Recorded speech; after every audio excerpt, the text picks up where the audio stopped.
Hello ನಮಸ್ತೆ. ನಿಮ್ಮ ಆಪ್ತ ಯೂಟ್ಯೂಬ್ ಚಾನಲ್ಗೆ ಸ್ವಾಗತ. ನಾನು ಡಾಕ್ಟರ್ ಸದಾನಂದ ರಾವ್.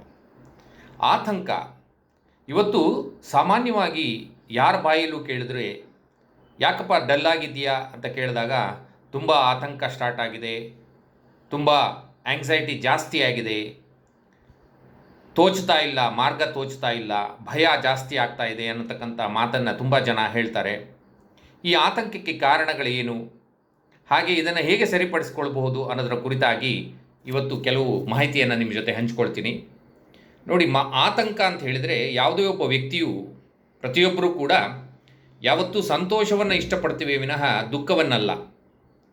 ನಾವು ಯಾವಾಗಲೂ ಸಂತೋಷವಾಗಿರಬೇಕು, ನಮಗೆಲ್ಲದೂ ಒಳ್ಳೆಯದನ್ನು ಆಗ್ತಿರಬೇಕು ಅನ್ನೋದನ್ನು ಇಷ್ಟಪಡ್ತೀವಿ ವಿನಃ ಸಣ್ಣ ಸಣ್ಣ ಕಷ್ಟಗಳನ್ನು ಕೂಡ ಎದುರಿಸ್ತಕ್ಕಂತಹ ಶಕ್ತಿ ನಮಗೆ ಇತ್ತೀಚೆಗೆ ಕಡಿಮೆ ಆಗ್ತಾ ಇದೆ. ಕಷ್ಟಗಳು ಬಂದಾಗ ನಾವು ಸಡನ್ನಾಗಿ ಕುಗ್ಗಿ ಬಿಡ್ತೇವೆ.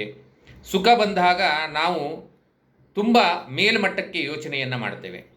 ಇದರಿಂದ ಏನಾಗ್ತದೆ ಅಂತ ಹೇಳಿದ್ರೆ ಸಣ್ಣ ಮಟ್ಟದ ಆತಂಕಗಳು ಕೂಡ ನಮಗೆ ದೊಡ್ಡದಾಗಿ ಕಾಣಲಿಕ್ಕೆ ಸ್ಟಾರ್ಟ್ ಆಗುತ್ತೆ.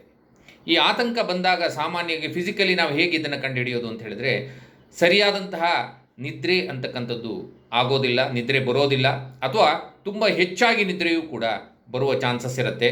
ಊಟವನ್ನು ಕೂಡ ಅಷ್ಟೇ, ಊಟ ತುಂಬ ಕಡಿಮೆ ಆಗಬಹುದು, ಅಥವಾ ಆಹಾರವನ್ನು ತೆಗೆದುಕೊಳ್ತಕ್ಕಂಥದ್ದು ಅತಿ ಹೆಚ್ಚಾಗಿ ಆಹಾರವನ್ನು ಕೂಡ ತೆಗೆದುಕೊಳ್ಳಬಹುದು. ಹಾಗೆ ಫಿಸಿಕಲಿ ನಾವು ಅವರನ್ನು ಅಬ್ಸರ್ವ್ ಮಾಡಿದ್ರೆ ಅವರಲ್ಲಿ ಯಾವಾಗಲೂ ಒಂದು ರೀತಿಯ ಬಾಯಾರಿಕೆ, ಏನೋ ಒಂದು ರೀತಿಯ ಆತಂಕ, ಒಂದು ಮುಖದಲ್ಲಿ ಒಂದು ನಗು ಇರೋದಿಲ್ಲ. ಈ ರೀತಿಯ ಕೆಲವು ಸೂಚನೆಗಳು ನಮಗೆ ಕಾಣಿಸ್ತಾ ಹೋಗುತ್ತೆ.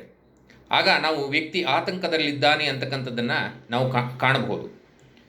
ಆತಂಕಕ್ಕೆ ಕಾರಣಗಳು ಏನು ಅಂತ ನೋಡಿದ್ರೆ, ಇತ್ತೀಚೆಗೆ ಈ ಒಂದು ಫಾಸ್ಟ್ ಲೈಫಲ್ಲಿ ಪ್ರತಿಯೊಬ್ಬರಿಗೂ ಹಣವನ್ನು ಗಳಿಸುವುದು ಒಂದು ಅನಿವಾರ್ಯವಾಗಿಬಿಟ್ಟಿದೆ. ಹಾಗಾಗಿ ಅತಿ ಹೆಚ್ಚು ಹಣವನ್ನು ಗಳಿಸಬೇಕು, ಅತಿ ಹೆಚ್ಚು ಸಂಪಾದನೆಯನ್ನು ಮಾಡಬೇಕು ಅನ್ನುವ ನಿಟ್ಟಿನಲ್ಲಿ ನಮಗೆ ಹಣದ ಕೊರತೆ ಅಥವಾ ಫೈನಾನ್ಷಿಯಲ್ ಪ್ರಾಬ್ಲಮ್ ಅಂತಕ್ಕಂಥದ್ದು ಅತಿ ಹೆಚ್ಚಾಗ್ತಾ ಹೋದಾಗ ನಮಗೆ ಆತಂಕ ಅಂತಕ್ಕಂಥದ್ದು ಜಾಸ್ತಿ ಆಗುತ್ತೆ.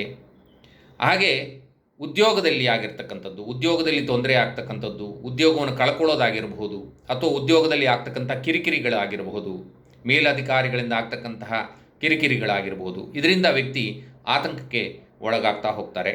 ಹಾಗೆ ವಿದ್ಯಾಭ್ಯಾಸದಲ್ಲಾಗಿರಬಹುದು, ಹಾಗೆ ಕೌಟುಂಬಿಕ ವಿಷಯದಲ್ಲಿ ಆಗಿರಬಹುದು, ಸಾಂಸಾರಿಕ ಜೀವನದಲ್ಲಿ ಆಗ್ತಕ್ಕಂತಹ ತೊಂದರೆಗಳಾಗಿರಬಹುದು, ಒಂಟಿತನದಿಂದ ಆಗಿರಬಹುದು. ಹೀಗೆ ಹಲವಾರು ಕಾರಣಗಳಿಂದ ಯಾವುದೇ ನೆಗೆಟಿವ್ ನಮಗೆ ಜೀವನದಲ್ಲಿ ಜಾಸ್ತಿ ಆಗ್ತಾ ಹೋದಾಗ ವ್ಯಕ್ತಿ ಆತಂಕಕ್ಕೆ ಒಳಗಾಗ್ತಾ ಹೋಗ್ತಾನೆ. ಹಾಗೆ ಒತ್ತಡ ಜಾಸ್ತಿ ಆಗುತ್ತೆ. ಹಾಗೆ ಖಿನ್ನತೆಗೂ ಕೂಡ ವ್ಯಕ್ತಿ ಜಾರ್ತಾ ಹೋಗ್ತಾನೆ. ಈ ಆತಂಕ ವ್ಯಕ್ತಿಗೆ ಪ್ರಾರಂಭ ಆದಾಗ ಅದನ್ನು ನಾವು ಸರಿಪಡಿಸ್ಕೊಳ್ಳಿಕ್ಕೆ ಸುಲಭವಾದಂಥ ಕೆಲವು ವಿಧಾನಗಳಿದೆ. ನಮ್ಮ ಅಭ್ಯಾಸಗಳನ್ನು ಹವ್ಯಾಸಗಳು ಅಂತ ನಾವು ಹೇಳ್ತೀವಿ.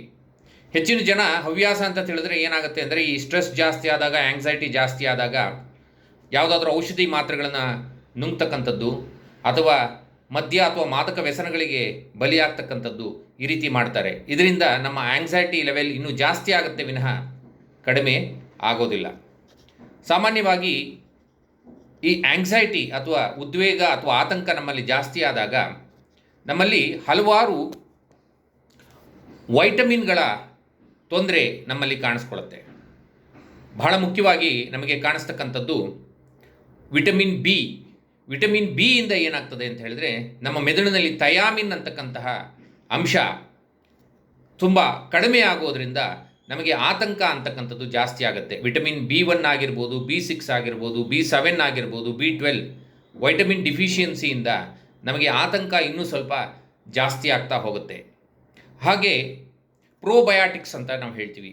ಕೆಲವು ಪ್ರೋಬಯಾಟಿಕ್ಸ್ ನಾವು ಯೂಸ್ ಮಾಡೋದ್ರಿಂದ ಅಂತ ಹೇಳಿದ್ರೆ, ಯಾಕೂಟ್ ಆಗಿರಬಹುದು, ಅಥವಾ ಮೊಸರಾಗಿರ್ಬೋದು, ಮಜ್ಜಿಗೆ ಆಗಿರ್ಬೋದು, ಇವೆಲ್ಲ ಇದರಲ್ಲಿ ಇರತಕ್ಕಂಥ ಬ್ಯಾಕ್ಟೀರಿಯಾಗಳು ನಮ್ಮ ಗಟ್ಟನ್ನು ಭಾಗದಲ್ಲಿ ಜೀರ್ಣಕ್ರಿಯೆಗೆ ಸಹಾಯ ಮಾಡೋದರಿಂದ ನಮ್ಮಲ್ಲಿ ಆತಂಕ ಸ್ವಲ್ಪ ಮಟ್ಟಿಗೆ ಕಡಿಮೆ ಆಗ್ತಾ ಹೋಗುತ್ತೆ. ಬಹಳ ಮುಖ್ಯವಾಗಿ ವೈಟಮಿನ್ ಡಿ ಡಿಫಿಷಿಯನ್ಸಿ ಅಂತ ಹೇಳ್ತೀವಿ.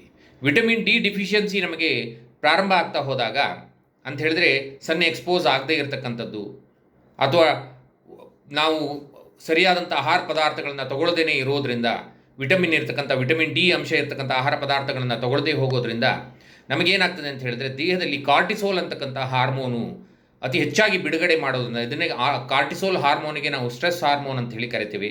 ಈ ಸ್ಟ್ರೆಸ್ ಹಾರ್ಮೋನ್ ಅತಿ ಹೆಚ್ಚಾಗಿ ರಕ್ತದಲ್ಲಿ ಬಿಡುಗಡೆ ಆಗೋದ್ರಿಂದ ಏನಾಗ್ತದೆ ಅಂತ ಹೇಳಿದ್ರೆ, ಆತಂಕ ಅಂತಕ್ಕಂಥದ್ದು ಇನ್ನೂ ಜಾಸ್ತಿ ಆಗ್ತಾ ಹೋಗುತ್ತೆ. ಹಾಗೆ ಮೆಗ್ನೀಷಿಯಂ ಮತ್ತು ಪೊಟ್ಯಾಷಿಯಂ ಲೆವೆಲನ್ನು ಕೂಡ ನಾವು ಬಹಳ ಮುಖ್ಯವಾಗಿ ಬ್ಯಾಲೆನ್ಸ್ ಮಾಡಬೇಕಾಗುತ್ತೆ. ಮೆಗ್ನೀಷಿಯಂ ಮತ್ತು ಪೊಟ್ಯಾಷಿಯಂ ಲೆವೆಲಲ್ಲಿ ನಮಗೆ ವ್ಯತ್ಯಾಸ ಆದಾಗ ನಮಗೇನಾಗುತ್ತೆ ಅಂತ ಹೇಳಿದ್ರೆ, ಮೂಡ್ ಸ್ವಿಂಗ್ ಆಗೋ ಪ್ರಾರಂಭ ಆಗುತ್ತೆ, ಬ್ರೈನ್ ಫಂಕ್ಷನಲ್ಲಿ ವ್ಯತ್ಯಾಸ ಆಗಲಿಕ್ಕೆ ಶುರುವಾಗುತ್ತೆ, ಹಾಗೆ ಡಿಪ್ರೆಷನ್ನು ಕೂಡ ಸ್ವಲ್ಪ ಜಾಸ್ತಿ ಆಗ್ತಾ ಹೋಗುತ್ತೆ. ಹಾಗೆ ಮತ್ತು ಇನ್ನೊಂದು ಅಂತ ಹೇಳಿದ್ರೆ, ಕೆಲವು ಆಯುರ್ವೇದ ಔಷಧಿಗಳಲ್ಲೂ ಕೂಡ ಅಶ್ವಗಂಧ ಅಂಥೇಳಿ ಒಂದು ಸಿಗುತ್ತೆ.